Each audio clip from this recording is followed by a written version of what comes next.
Chapter number 2 which is an empire across 3 continents. So chapter के नाम से ही आप समझ पा रहे हो एक ऐसा एम्पायर जो कि 3 कॉन्टिनेंट्स में फैला हुआ था। So we are talking about Roman empire. So Roman empire covered Europe, large part of fertile crescent and north Africa. Basically Roman empire जो है वो 3 कॉन्टिनेंट्स में फैला हुआ था, यूरोप, एशिया एंड अफ्रीका, इन तीनों कॉन्टिनेंट्स में।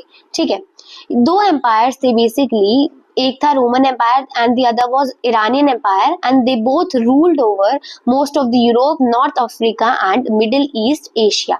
ठीक है, बर्थ ऑफ क्राइस्ट यानी कि 1st सेंचुरी से लेके early part of the 7th century तक इन दोनों ही एम्पायर्स का बहुत ज्यादा डोमिनेंस था इन 3 कॉन्टिनेंट्स के अंदर। ये जो 2 एम्पायर्स थे, रोमन और Iranian empire, they were very big rivals to each other, यानी कि ये बहुत बड़े दुश्मन थे एक दूसरे के। सो ये कुछ आप ऐसा देख सकते हो, ऐसा कुछ रोमन एम्पायर रहा होगा। So this image is AI created. ठीक है, आज तो हम कुछ भी एआई से क्रिएट कर सकते हैं, तो ये एक इमेज बनाई गई है एआई के द्वारा। Now boundaries of Roman empire. अब रोमन एम्पायर की बाउंड्रीज के बारे में बताया गया है। सो जो यूरोप और अफ्रीका का जो कॉन्टिनेंट है, it is separated by Mediterranean sea and इस सी को heart of the Roman empire भी कहा जाता है। ठीक है, so Rome dominated the Mediterranean and all region around the sea. So Roman empire का बहुत डोमिनेंस था मेडिटेरेनियन सी पे and all the regions around this Mediterranean sea. So अगर मैं बात करूं रोमन एम्पायर की, रोमन एम्पायर के नॉर्थ के अंदर जो है वो बहुत ग्रेट रिवर्स जैसे कि राइन और डेन्यूब देखने को मिलती थी एंड यही रिवर्स जो है वो northern boundary of Roman empire form करती थी। सर्दर्न रीजन में जो है सहारा डेजर्ट देखने को मिलता था। ये एक बहुत बड़ी टेरिटरी है रोमन एम्पायर की। नाउ जो रोमन एम्पायर है इसको 2 फेजेस में बांटा जाता है, early empire and late empire. ठीक है, इसको ब्रॉडली 2 फेजेस में बांटा जाता है। सो जो 1st सेंचुरी से लेके जो 3rd सेंचुरी तक का टाइम पीरियड है इसे बोला जाता है early empire and the period after that is known as late empire, यानी कि 3rd सेंचुरी से लेके अर्ली 7th सेंचुरी तक हम उसे बोलते हैं लेट एम्पायर। समझ में आया होपफुली आपको ये division, and this is a very important topic. Now differences between Roman and Iranian empires. So बहुत बड़ा डिफरेंस था इन दोनों एम्पायर के बीच में। देखो, रोमन एम्पायर जो है कल्चरली बहुत डाइवर्स था, यानी कि यहाँ पर बहुत अलग अलग रीजन और रिलीजन और अलग अलग ट्रेडिशंस वाले लोग रहते थे, जबकि ईरान इतना डाइवर्स नहीं था। ठीक है, Roman empire was much more diverse than that of Iranian empire. अब ईरान की जो पॉपुलेशन थी वो लार्जली ईरानियन ही थी, लेकिन रोमन एम्पायर एक मोज़ेक ऑफ टेरिटरीज और कल्चर था, यानी कि अलग अलग तरीके की टेरिटरीज थी, अलग अलग कल्चर वाले लोग थे। हर तरीके से जो रोमन एम्पायर के लोग थे वो अलग थे एक दूसरे से।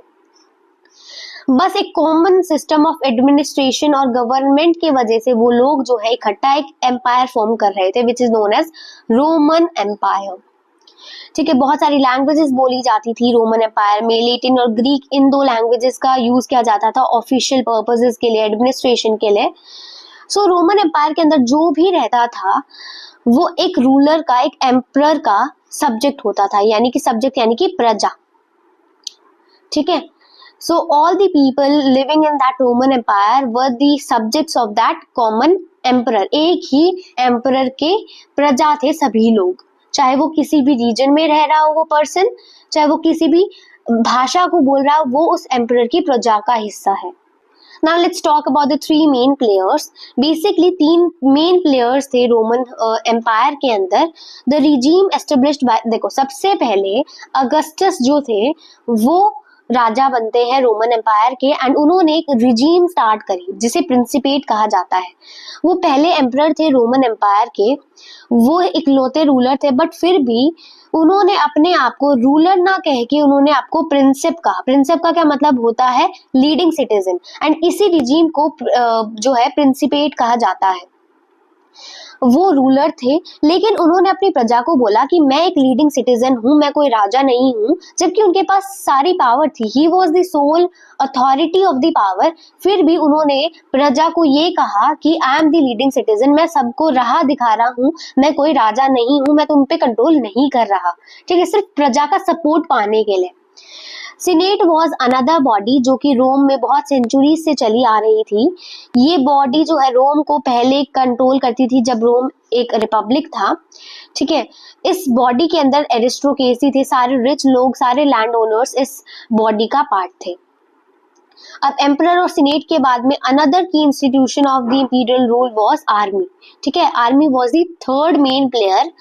सो रोमन एम्पायर के अंदर एक पेड और प्रोफेशनल आर्मी थी। जो सोल्जर्स थे उनको 25 साल की सर्विस देनी होती थी मिनिमम। ठीक है, आर्मी एक बहुत बड़ा ऑर्गेनाइज्ड यूनिट होती थी, एक बहुत बड़ी लार्जेस्ट ऑर्गेनाइज्ड बॉडी होती थी एम्पायर के अंदर। और एक एम्परर कितने टाइम के लिए सक्सेसफुल रहेगा, कितने टाइम तक गद्दी पे बैठेगा, वो आर्मी ही डिसाइड कर पाती थी। देखो, अगर वो अच्छे से आर्मी को संभाल रहा है, आर्मी के ऊपर कंट्रोल कर पा रहा है, तो वो इंसान एम्परर बना रहेगा।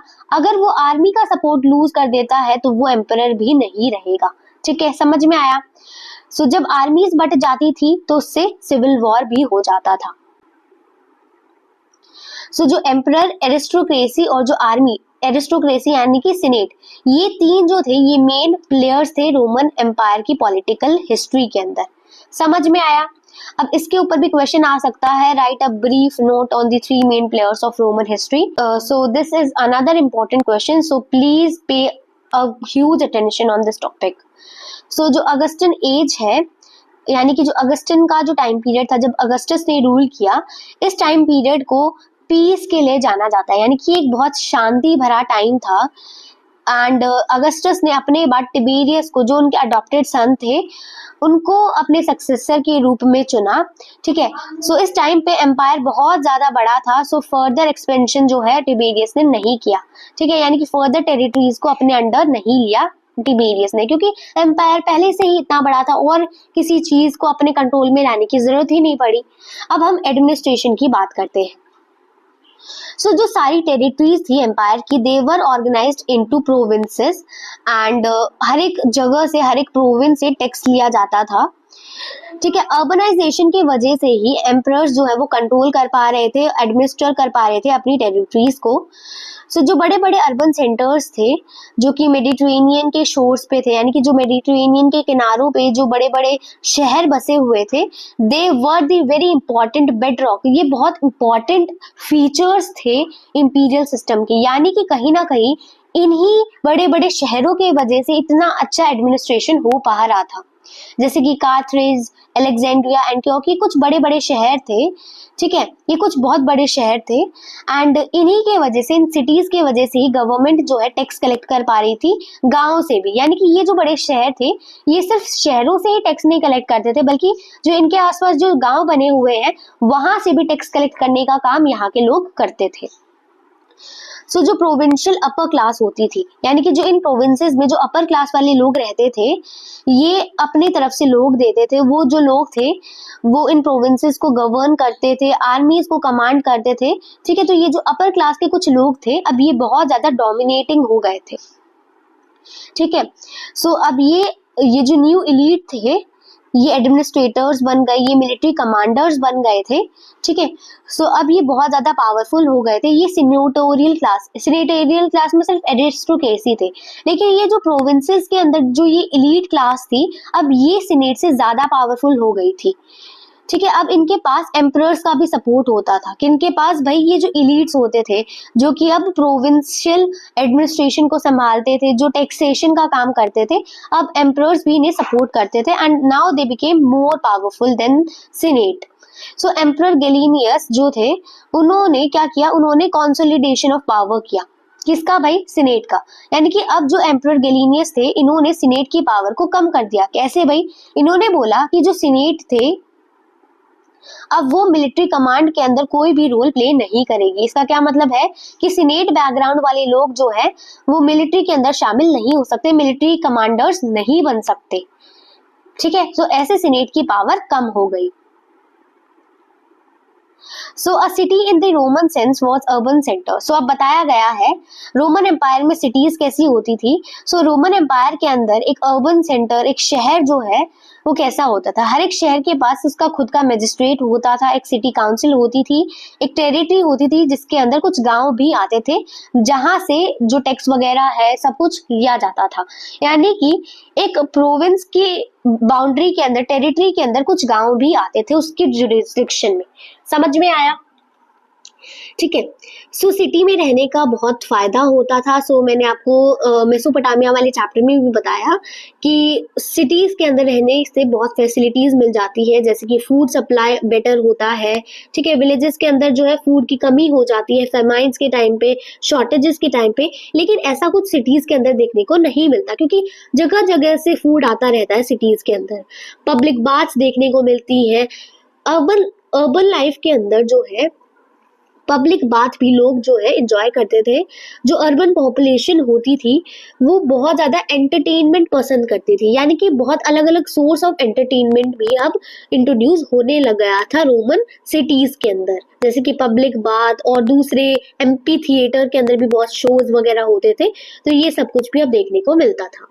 सो अब बात करते हैं थर्ड सेंचुरी क्राइसिस की। फर्स्ट और सेकंड सेंचुरीज के टाइम पे बहुत पीस रहा, बहुत प्रॉस्पेरिटी और इकोनॉमिक एक्सपेंशन हुआ, लेकिन थर्ड सेंचुरी के अंदर बहुत इंटरनल स्ट्रेन देखने को मिला।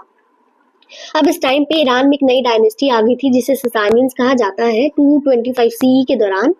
ठीक है। अब ये जो डायनेस्टी थी बहुत ज्यादा एग्रेसिव, गुस्से वाली थी, एंड अब ये धीरे धीरे यूफ्रेट्स की तरफ बढ़ रहे थे, यानी कि अब ये अटैक करने वाले थे। ठीक है। सो एक फेमस रॉक इंस्क्रिप्शन है, उसमें बताया गया है, इरानियन रूलर शाहपुर वन की इंस्क्रिप्शन है। वो क्लेम करते हैं इस इंस्क्रिप्शन में कि इन्होंने 60,000 की रोमन आर्मी को हरा दिया था और उनका जो ईस्टर्न कैपिटल है रोमन आर्मी का, रोमन एम्पायर का एंटियोक, एक बहुत बड़ा शहर है रोमन एम्पायर का, इसको भी कैप्चर कर लिया था। बट अब हम इसे कंफर्म नहीं कर सकते कि ये सिर्फ एक बोस्टिंग है या फिर उन्होंने सच में ऐसा किया था। थर्ड सेंचुरी के अंदर जर्मेनिक ट्राइब्स ने भी जो है राइन और डेन्यूब फ्रंटियर्स की तरफ बढ़ना स्टार्ट कर दिया था, यानी कि हर जगह से रोमन प्रोविंसेस के ऊपर इन्वेड हो रहा था, चाहे वो ईरानियन एम्पायर है चाहे ये जर्मेनिक ट्राइब्स है। ठीक है। सो अब हर जगह से रोमन प्रोविंसेस के ऊपर इन्वेड स्टार्ट हो गया था। सो उस टाइम पे रोमन एम्पायर ब्लैक सी से एल्प्स और कई बार सर्दर्न जर्मनी यानी कि बहुत दूर तक एक्सपैंडेड था, लेकिन अब धीरे धीरे अब ये जो है टूटने लग गया था। सो अब रोमन्स को जो है बहुत सारी टेरिटरी को छोड़ना पड़ा, खास करके जो डेन्यूब वाला इलाका है, बिकॉज वहां पे कंटिन्यूसली अटैक्स हो रहे थे जिसकी वजह से उन्हें अपनी टेरिटरी अबैंडन करनी पड़ी। ठीक है। अब धीरे धीरे एम्परर्स जो है इस टाइम पे रैपिड सक्सेशन कर रहे थे, यानी कि 47 सालों के अंदर 25 एम्परर्स बदले गए। इतनी तेजी से एम्परर्स का बदलना एक स्ट्रेन को दिखाता है, यानी कि there was obviously a strain within the empire, यानी कि बाहर से तो अटैक हो ही रहे हैं, अंदर भी कुछ ना कुछ प्रॉब्लम चल रही थी जिसकी वजह से एम्परर्स बहुत तेजी से बदले जा रहे थे। अब हम थोड़ी सोसाइटी की बात कर लेते हैं, general literacy and culture, gender की बात करते हैं। हमने पहले भी देखा कि भाई रोमन सोसाइटी के अंदर बेसिकली मेसोपोटामिया में देखा था। अब हम बात करेंगे रोमन सोसाइटी की। तो रोमन सोसाइटी के अंदर भी न्यूक्लियर फैमिली होती थी। ठीक है। So it was also it's modern feature. जो बड़े बेटे होते थे वो अपनी फैमिलीज के साथ नहीं रहते थे, वो अलग से अपनी जो मेन फैमिली है जैसे कि वाइफ और बच्चों के साथ अलग रहते थे। स्लेव्स को भी फैमिली का पार्ट माना जाता था, लेकिन उन्हें बहुत बुरी तरीके से ही ट्रीट किया जाता था। जो रोमन वुमेन होती थी उनके पास बहुत सारी लीगल राइट्स होते थे, जैसे कि प्रॉपर्टी को ऑन करने में, मैनेज करने में बहुत राइट्स मिले हुए थे रोमन वुमेन को। वुमेन के पास पूरे राइट्स होते थे अपनी फैमिली की प्रॉपर्टी के ऊपर। ठीक है। वो अपनी हस्बैंड की अथॉरिटी में सबमिट नहीं कर सकती थी, यानी कि वो अपने हस्बैंड की अथॉरिटी नहीं होती थी, यानी कि वो हस्बैंड कुछ कहेगा तो ऐसा नहीं था कि वो वाइफ जो है वो पूरी तरीके से सबमिट कर देगी। ठीक है। जो विमेन की डोरी होती थी वो हस्बैंड की तरफ ही जाती थी, यानी कि हस्बैंड को ही जाती थी। विमेन कई बार प्राइमरी हेयर भी होती थी अपने फादर का। ठीक है। विमेन इंडिपेंडेंट प्रॉपर्टी ऑनर होती थी अपने फादर की डेथ के बाद, यानी कि बहुत कंसिडरेबल लीगल राइट्स विमेन को मिले हुए थे रोमन सोसाइटी के अंदर। डाइवोर्स बहुत इजी होता था, चाहे वो मेल्स हो चाहे वो फीमेल है, दोनों के लिए ही। मेल्स को जो है लेट 20s या अर्ली 30s में, और विमेन को जो है लेट टीन्स या फिर अर्ली 20s में शादी करनी पड़ती थी। बेसिकली ये एज होती थी शादी की। ठीक है। और मैरिजेस जनरली अरेंज्ड होती थी। ठीक है। विमेन भी बहुत ज़्यादा डोमिनेशन सफ़र करती थी, यानी कि हस्बैंड्स उस टाइम पे बहुत ज़्यादा टॉर्चरस होते थे विमेन की तरफ भी, और मतलब विमेन को फाइनली सबमिट ही करना पड़ता था। यानी कि जो प्रॉपर्टी रिलेटेड मैटर्स है उसमें तो विमेन को अथॉरिटी थी, लेकिन फाइनली विमेन को हस्बैंड का डोमिनेशन तो फेस करना ही पड़ता था। अब बात करते हैं लिटरेसी की। कैजुअल लिटरेसी देखने को मिलती है, यानी कि कई जगह पर तो बहुत ज्यादा लिटरेसी है, लेकिन कहीं पर तो बिल्कुल भी लिटरेसी नहीं है। यानी कि लिटरेसी जो है वो हर जगह पे वैरी करती थी। फॉर एग्जाम्पल, बहुत ज्यादा लिटरेसी देखने को मिली है पोम्पी में। पोम्पी बेसिकली वॉल्केनिक इरप्शन के अंदर बनी हो गई है ये साइट, लेकिन यहाँ पर जब एक्सकवेशन हुआ तो पता चला जो स्ट्रीट्स थी पोम्पी की, वहां पर बड़े बड़े एडवर्टीजमेंट्स थे, ग्राफिटी थी। इसका क्या मतलब है, जो लोग हैं वो पढ़ना लिखना जानते थे, तभी तो वो एडवर्टीजमेंट बनी हुई है दीवारों के ऊपर, ताकि जो पासर बाय है, जो वहां से गुजर रहे हैं, उस चीज को पढ़ सके। इसका क्या मतलब है, वहां के लोग बहुत पढ़े लिखे थे।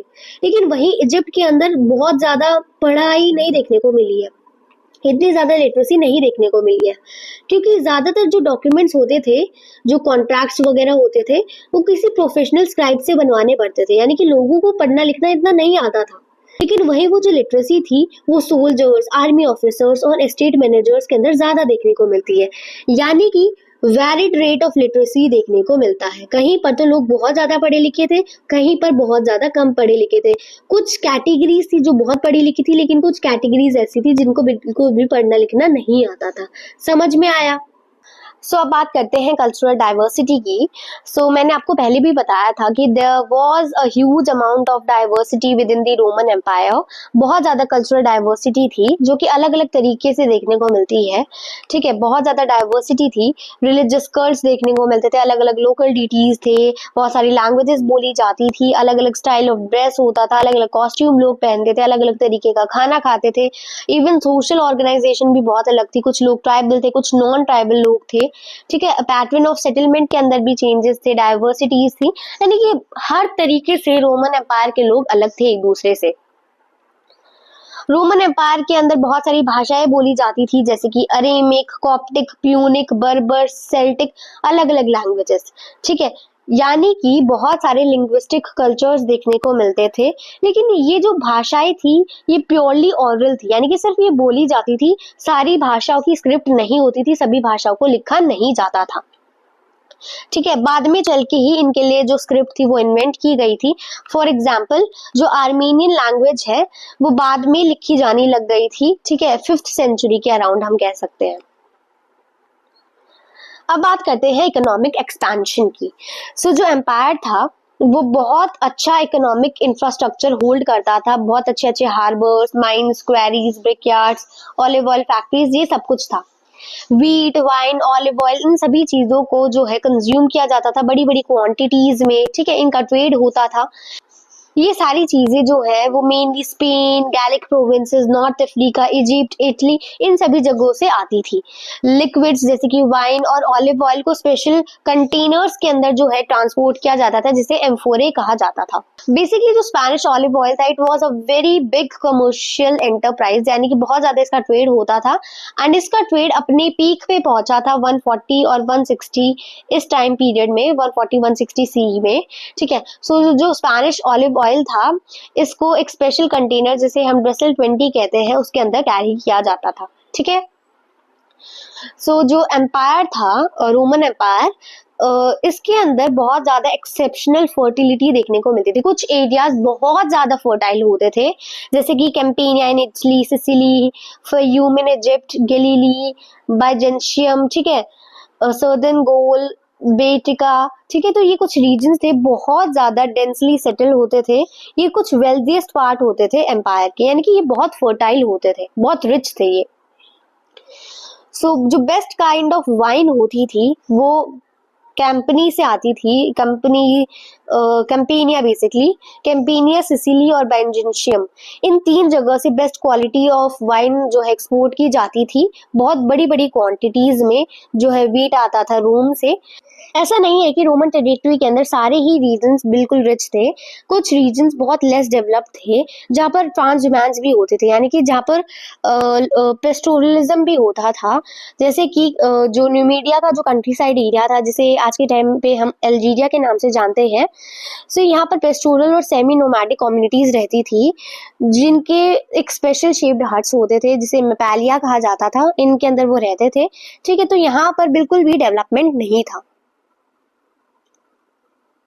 अब जैसे जैसे रोमन स्टेट्स नॉर्थ अफ्रीका में एक्सपैंड होने लग गए थे, सो अब धीरे धीरे जो पास्चर्स थे इन कम्युनिटीज के लिए, यानी कि पास्चर क्या होता है, जो बेसिकली जो ग्रास लैंड होते हैं, वो अब धीरे धीरे कम होने लग गए थे। इसी वजह से अब ये इतना ज्यादा मूवमेंट नहीं कर पाते थे। ठीक है, तो स्पेन के अंदर जो नॉर्दर्न रीजन है बेसिकली वो भी बहुत कम डेवलप था। सो जो पेजेंट्स थे, सेल्टिक लैंग्वेज जो बोलते थे, वो हिल टॉप विलेजेस में रहते थे, जिसे कैस्टेला कहते थे। जो वो हिल टॉप विलेजेस थे उन्हें कैस्टेला कहा जाता था। बहुत ज्यादा अब एडवांसमेंट्स भी थे कुछ रीजन्स में, जैसे कि अब नई टेक्निक्स आ गई थी, जैसे कि वाटर पावर्ड मिलिंग टेक्नोलॉजी आ गई थी, वाटर की मदद से मिलिंग होती थी। ठीक है, हाइड्रोलिक माइनिंग टेक्निक्स का यूज होता था गोल्ड और सिल्वर माइंस को एक्सकवेट करने के लिए। अब वेल ऑर्गेनाइज कमर्शियल और बैंकिंग नेटवर्क्स देखने को मिले।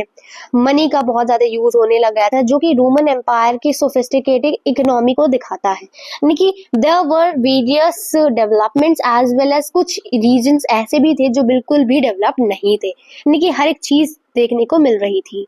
अब बात करते हैं कंट्रोलिंग ऑफ वर्कर्स की। स्लेवरी एक बहुत डीपली रूटेड इंस्टीट्यूशन था एंशिएंट रोमन वर्ल्ड का। जब रोमन एम्पायर रिपब्लिक था उस टाइम पे ज्यादातर लेबर वर्क जो है स्लेव्स ही करते थे। अगस्टस के under basically there were 3 million slaves in total population of 7.5 million, यानी कि 7.5 मिलियन में से 3 मिलियन स्लेव की पॉपुलेशन थी। लेकिन स्लेव्स को जो है सभी जगह या फिर सभी पार्ट्स ऑफ द एम्पायर में यूज नहीं किया जाता था। स्लेव्स को एक इन्वेस्टमेंट के रूप में देखा जाता था रोमन अपर क्लास के द्वारा। जो अपर क्लासेस थे दे वो वेरी ब्रूटल टूवर्ड्स स्लेव्स, यानी कि वो बहुत ब्रूटल ट्रीटमेंट शो करते थे टूवर्ड्स स्लेव्स। ऑर्डिनरी लोग थोड़ी सिंपैथी भी दिखा देते थे स्लेव्स को, लेकिन जो अपर क्लास थे दे वो वेरी ब्रूटल। फर्स्ट सेंचुरी के दौरान जब पीस एस्टेब्लिश किया गया था, अगस्टस रिजीम जिसे हम कहते हैं, तो उस टाइम पे जो नंबर ऑफ स्लेव्स थे वो बहुत तेजी से गिरने लग गए थे, यानी कि स्लेव्स रैपिडली डिक्लाइंड। इसी के वजह से जो चीपर सब्स्टिट्यूट थे अब लोगों ने वो इस्तेमाल करने स्टार्ट कर दिए, जिन्हें हम वेज लेबरर्स भी कहते हैं। यानी कि अब क्या होता था, लोग जो है लेबर को पैसा देते थे और उनसे काम करवाते थे। ठीक है, और कुछ लोग जो ऐसा नहीं कर रहे थे वो स्लेव ब्रीडिंग करवाने लग गए थे। ठीक है, ताकि फर्दर और स्लेव्स आए, जिससे स्लेव से काम आगे भी लिया जा सके। स्लेव्स का बहुत ज्यादा यूज होता था एंड कई बार स्लेव को बहुत ज्यादा एक्सपेंसिव भी माना जाता था, क्योंकि स्लेव्स को खाना खिलाना होता है, उनको मेंटेन करना होता है। अगर स्लेव्स को कुछ बीमारी हो जाती है तो उनका इलाज करवाना होता था, तो इस वजह से स्लेव्स को कई बार एक्सपेंसिव भी माना जाता था। ठीक है, इसके वजह से क्या होता था, स्लेव्स को अपने साथ रखने की कॉस्ट बहुत बढ़ जाती थी। इसी के वजह से लोग जो है कई बार स्लेव्स को छोड़ देते थे या फिर वेज लेबरर्स के ऊपर डिपेंड करते थे। समझ में आया? कई बार स्लेव्स और फ्रीडमैन को जो है उन जॉब्स के लिए यूज किया जाता था जिनके अंदर कम लेबर की जरूरत होती थी, यानी कि जिनके अंदर लार्ज नंबर ऑफ लेबर्स की जरूरत नहीं होती थी। They were used as business managers, कई बार बिजनेस मैनेजर्स के रूप में भी स्लेव्स को यूज किया जाता था। जो रोमन एग्रीकल्चरल राइटर्स थे उन्होंने बहुत ज्यादा अटेंशन दी है मैनेजमेंट ऑफ लेबर को। ठीक है, तो ऐसा माना जाता था उस टाइम पे कि सुपरविजन के बिना कोई काम नहीं हो सकता। जब तक किसी पर्सन के ऊपर नजर ना रखे वो काम ढंग से नहीं करेगा। तो इसी के वजह से सुपरविजन के लिए क्या होता था, स्लेव्स को जो है बांध दिया जाता था, टीम्स के अंदर बांध दिया जाता। फॉर एग्जाम्पल 10 स्लेव्स है, उन 10 स्लेव्स को जो है एक दूसरे से बांध दिया जाता था चेन्स की मदद से। कोलोमेला जो है उन्होंने रिकमेंड किया है कि 10 के ग्रुप में उन्हें बांधना चाहिए। ठीक है, ताकि उनके ऊपर आराम से सुपरविजन हो सके। ठीक है, अब इससे पता चल जाता था कि कौन एफर्ट कर रहा है और कौन नहीं कर रहा है। जो प्लिनी दी एल्डर है, जो कि ऑथर है नेचुरल हिस्ट्री के, उन्होंने इस स्लेव गैंग को कंडेम किया। उन्होंने बोला कैसा ब्रूटल ट्रीटमेंट है ये तो वर्स्ट मेथड है प्रोडक्शन का। भाई ऐसे हम कैसे लोगों को बांध सकते हैं, वो भी तो इंसान है। तो उन्होंने इस चीज को जो है कंडेम किया है। स्लेव्स को जो है चेन कर दिया जाता था, ठीक है, उनके पैरों को ऐसे बांध दिया जाता था। फॉर एग्जाम्पल ये बहुत सारे स्लेव्स हैं, तो इन सभी के पैरों को जो है एक दूसरे से बांध दिया जाता है, ठीक है, तो ऐसा कुछ होता था। और कुछ इंडस्ट्रियल एस्टेब्लिशमेंट्स के अंदर तो और ज्यादा टाइटर कंट्रोल में उन्हें रखा जाता था, यानी कि और ज्यादा हार्श ट्रीटमेंट उन बेचारों को फेस करना पड़ता था, यानी कि they were doing very bad job with these slaves. So now let's talk about social hierarchies. So Tacitus एक रोमन हिस्टोरियन थे, इन्होंने सोशल हियरार्की के बारे में बताया है इन द अर्ली एम्पायर। तो सबसे ऊपर आते थे सिनेटर्स। सिनेटर सबसे ज्यादा powerful section of the society होता था। इसके अंदर सारे रिच लैंड ओनर्स आते थे एंड ज्यादातर सिनेटर्स इटली से बिलोंग करते थे। देन सेकेंड नंबर पे आते थे नाइट्स, जिन्हें इक्वाइट्स भी कहते थे, जिन्हें हॉर्समैन भी कहा जाता था। बेसिकली नाइट्स जो है वो सेकंड पावरफुल और वेल्दीएस्ट ग्रुप होता था, सेकंड वेल्दीएस्ट, ठीक है। ज्यादातर नाइट्स जो थे वो लैंड ओनर्स होते थे एंड बहुत सारे वो जो लोग थे वो बिजनेस एक्टिविटीज में इन्वॉल्व होते थे, जैसे कि शिपिंग, ट्रेड, बैंकिंग। और लेट रोमन एरिस्टोक्रेसी भी बहुत ज्यादा वेल्दी होती थी। ये जो है इतने ज्यादा पावरफुल नहीं होते थे, ये मिलिट्री एलीट से कम पावरफुल होते थे, यानी कि ये पावरफुल तो थे बट मिलिट्री एलीट से कम पावरफुल थे, जो कि नॉन एरिस्टोक्रेटिक बैकग्राउंड से आते थे।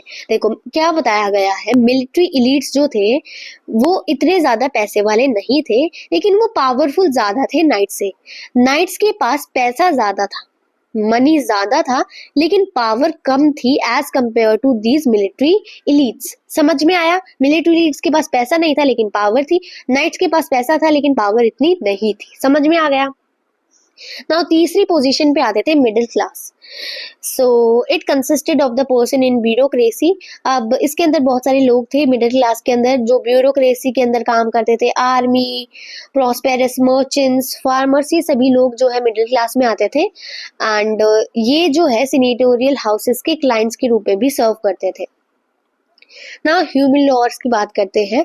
मिडिल क्लास के बाद जो है ये लोअर क्लास वाले लोग आते थे, जिन्हें ह्यूमिलॉर्स कहा जाता है। ह्यूमिलॉर्स का मतलब होता है लोअर, ठीक है। अब इसके अंदर रूरल लेबरर्स, वर्कर्स जो कि इंडस्ट्रीज में काम करते हैं, माइनिंग एस्टेब्लिशमेंट में काम करते हैं, migrant workers, self employed artisans, casual labourers, ये सब कुछ जो है ह्यूमिलॉर्स या फिर लोअर क्लास में आ जाते हैं। और सबसे नीचे आते थे slaves and slaves were the lowest section of the society and thousands of slaves जो है वो वेस्टर्न एम्पायर के अंदर काम करते थे, देखने को मिलते थे। So this was the social hierarchy जो कि आपको याद रखनी पड़ेगी। समझ में आ गया? This is very important. Now let's talk about late antiquity. So late antiquity एक टर्म यूज की गई है final fascinating period of Roman empire के लिए, यानी कि जब रोमन एम्पायर अब जब खत्म होने को आ रहा था, सो बेसिकली जो टाइम पीरियड है 4 to 7 सेंचुरीज का, इस final fascinating period of Roman empire को हम लेट एंटिक्विटी कहते हैं। सो इस टाइम पे बहुत ज्यादा डेवलपमेंट हुआ रिलीजियस लाइफ में, ठीक है। एम्परर कॉन्स्टेंटीन ने इस टाइम पे क्रिश्चियनिटी को ऑफिशियल रिलीजन बना दिया था रोमन एम्पायर का। ऑल्सो कुछ और भी बड़े बड़े डेवलपमेंट्स हुए थे, जैसे कि rise of Islam in the 7th century. So इस टाइम पे और भी इम्पोर्टेंट चेंजेस हुए थे स्ट्रक्चर ऑफ द स्टेट में। अब जो एम्परर थे डायोक्लेटियन, उन्होंने बहुत सारी टेरिटरीज को अबेंडन कर दिया जो इतनी ज्यादा इम्पोर्टेंट नहीं थी या फिर जिनकी इतनी इकोनॉमिक वैल्यू नहीं थी, उनको डायोक्लेटियन ने छोड़ दिया। उन्होंने फ्रंटियर्स को फोर्टिफाई कर दिया, उन्होंने प्रोविंशियल बाउंड्रीज को दोबारा से रीऑर्गेनाइज किया, ठीक है। उन्होंने सिविलियन को मिलिट्री फंक्शन से अलग कर दिया, सिविल जो लोग थे उनको मिलिट्री फंक्शन से अलग करा। उन्होंने ज्यादा पावर दे दी थी मिलिट्री कमांडर्स को। किसने किया है सब कुछ? डायोक्लेटियन ने। कॉन्स्टेंटाइन ने भी इन सभी चेंजेस को एक्सेप्ट किया और खुद के भी कुछ चेंजेस किए, जैसे कि उन्होंने मॉनेटरी स्पेयर्स में कुछ चेंजेस किए। उन्होंने सॉलिडस, एक नया जो सिक्का था, एक कॉइन था जो कि 4.5 ग्राम प्योर गोल्ड का बना था, तो ये एक सॉलिडस नाम का प्योर गोल्ड का सिक्का कॉन्स्टेंटाइन ने इंट्रोड्यूस किया। ये जो कॉइन्स थे इनको मिलियंस की संख्या में मिंट किया गया, ठीक है। और भी कुछ इनोवेशंस थे कॉन्स्टेंटाइन के, जैसे कि उन्होंने सेकंड कैपिटल कॉन्स्टेंटिनोपल में क्रिएट किया, जिसको आज के टाइम पे हम इस्तांबुल या फिर ओल्ड बाइजेंटियम के नाम से जानते हैं, ठीक है। So these were some chief innovations of Constantine. So basically जो लेट एंटिकिटी का टाइम है, बेसिकली जो फाइनल फैसिनेटिंग टाइम है रोमन एम्पायर का 4 to 7 सेंचुरी का, इस टाइम पे बहुत सारे चेंजेस हुए थे रोमन एम्पायर की इकोनॉमिक लाइफ में। मॉनेटरी स्टेबिलिटी देखने को मिल रही थी, पॉपुलेशन भी एक्सपैंड हो रही थी एंड इकोनॉमिक ग्रोथ भी देखने को मिल रहा था। ठीक है, इस टाइम पे बहुत ज़्यादा इन्वेस्टमेंट देखने को मिला था रूरल एस्टेब्लिशमेंट्स के अंदर, जैसे कि ऑयल प्रेसेस के अंदर, ग्लास फैक्ट्रीज, अब बहुत इन्वेस्टमेंट हो रहा था इन चीज़ों में। नई टेक्नोलॉजीज देखने को मिल रही थी, जैसे कि screw presses, multiple water mills जो इंट्रोड्यूस की गई। ठीक है, तो बहुत सारे नए इन्वेंशंस भी हो रहे थे इस टाइम पे। जो लॉन्ग डिस्टेंस ट्रेड रूट था उसका भी रिवाइवल देखने को मिला।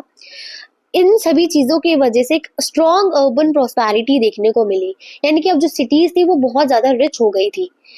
Traditional religious culture of the classical world, both Greek and Roman, has been polytheist. अब देखो, ये जो ग्रीक और रोमन लोग थे, इनका जो रिलीजियस कल्चर था ये पॉलीथीस्ट थे, यानी कि ये बहुत सारे भगवानों में विश्वास रखते थे। इनके अंदर मल्टीप्लिसिटी ऑफ कल्ट्स थे, यानी कि ये बहुत सारे भगवानों की पूजा करते थे, जैसे कि जुपिटर, जूनो, मिनर्वा, मार्स, और न्यूमरस ग्रीक और ईस्टर्न डीटीज को भी वर्शिप किया जाता था। अब इस टाइम पे बहुत सारे रिलीजन्स जो थे, जैसे कि जुडाइज्म, इस्लाम, ये सब कुछ देखने को मिले। ऑल्सो 4th और 5th सेंचुरीज के अंदर धीरे धीरे कॉम्प्लेक्स प्रोसेस ऑफ क्रिश्चियनाइजेशन भी हुआ, यानी कि अब क्रिश्चियनाइजेशन पे और ज्यादा फोकस होने लग गया। लोग जो है क्रिश्चियनिटी के ऊपर एम्फोसाइज करने लगे। अब पॉलीथीइज्म ऐसा तो है नहीं कि एक रात में ही चला जाएगा, ऐसा तो है नहीं कि भाई ये इतने सारे जो कल्चर्स है, बहुत अलग अलग रिलीजन्स है, ये खत्म हो जाएंगे, ऐसा नहीं हुआ।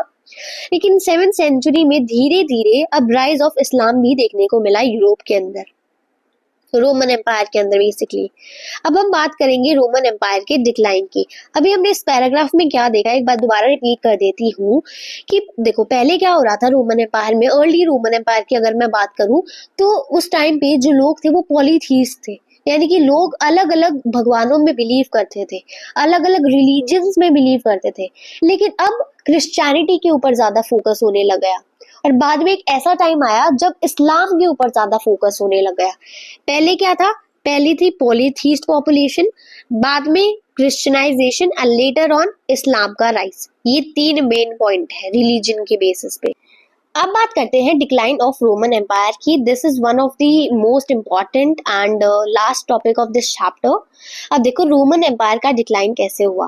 देखो रोमन एम्पायर को जो है अब 2 हिस्सों में बांट दिया गया, 2 हिस्सों में 4th सेंचुरी CE में रोमन एम्पायर बट गया। For example this is Roman empire and now it divided into 2 parts, western और ईस्टर्न रोमन एम्पायर। देखो लेट एंटिकिटी के टाइम पे, यानी कि 4th और 7th सेंचुरीज के बीच में जो ईस्टर्न वाला पार्ट है ये तो अभी भी प्रॉस्पेरस रहा। यहाँ पर अभी भी जो है पॉपुलेशन बढ़ती रही, अभी भी ये रीजन फ्लोरिश हो रहा था, अभी भी ये एम्परर के कंट्रोल में था। अब एम्परर कौन आ गए थे, जस्टिनियन। ठीक है, यहाँ पे लिखा हुआ जस्टिनियन, जस्टिनियन बिकेम दी एम्परर, और ईस्टर्न वाला रोमन एम्पायर अभी भी जस्टिनियन के कंट्रोल में था। अब मैं 7th सेंचुरी की बात कर रही हूँ। 7th सेंचुरी के दौरान अब जो है वॉर स्टार्ट हो गई थी। किसके बीच में भाई, रोम और ईरान के बीच में 7th सेंचुरी में वॉर स्टार्ट हो गई थी। ठीक है, अब जो ईस्टर्न रोमन एम्पायर था ना, ईस्टर्न रोमन एम्पायर को नाम दिया गया किसका भाई, बाइजेंटियम का। किसका, बाइजेंटियम का। देखो ये लिखा हुआ है। तो अब ये जो ईस्टर्न एम्पायर था, ईस्टर्न पार्ट था रोमन एम्पायर का, now it became Byzantium empire. ठीक है, sorry for the wrong pronunciation if I am doing so अब आपको ये याद रखना है कि ईस्टर्न एम्पायर तो ऐसा क्या ऐसा रहा, लेकिन वेस्ट का जो पार्ट था इट डिवास्टेटेड, इट डिस्ट्रॉयड। ठीक है, अब वो खत्म हो गया। अब इस्लाम का एक्सपेंशन हुआ। इसको एक बहुत बड़ा पॉलिटिकल रेवोल्यूशन माना जाता है इन दी हिस्ट्री ऑफ एंशिएंट वर्ल्ड। जो रोमन और ईरानियन एम्पायर के जो बड़े बड़े हिस्से हैं वो अब अरब्स के हैंड्स में आ गए। नोमैडिक ट्राइब्स जैसे कि जो गोथ्स, विशिगोथ्स, वंडाल्स थे, अब इन्होंने भी रोमन एम्पायर को अटैक करना शुरू कर दिया था वेस्ट की तरफ से 5th सेंचुरी में। और जो जर्मेनिक ग्रुप्स थे उन्होंने खुद के किंगडम्स बना लिए थे। ठीक है, ऑल्सो क्रिश्चियन चर्च जो था उसका भी अब डोमिनेंस बढ़ गया था। ठीक है, होली रोमन एम्पायर की बात की जा रही थी। इनके वजह से नए किंगडम्स देखने को मिले, ठीक है, 9th सेंचुरी सीई के दौरान, यानी कि राइज ऑफ इस्लाम या फिर एक्सपेंशन ऑफ इस्लाम, जो अलग अलग ट्राइब्स थी इनका अटैक, प्लस जो डोमिनेंस थी क्रिश्चियनिटी की, जो क्रिश्चियन चर्च की डोमिनेंस थी, इनके वजह से जो वेस्ट का रोमन एम्पायर था इसका फॉल देखने को मिला, इसका डिक्लाइन देखने को मिला, और जो ईस्ट का रोमन एम्पायर था वो वैसा का वैसा रहा, और इसे बाद में जाके बाइजेंटियम के नाम से जाने लग गया था। समझ में आ गया? This was all about your Roman empire. बहुत अच्छे से ये चैप्टर समझाया है, होपफुली समझ में भी आया होगा।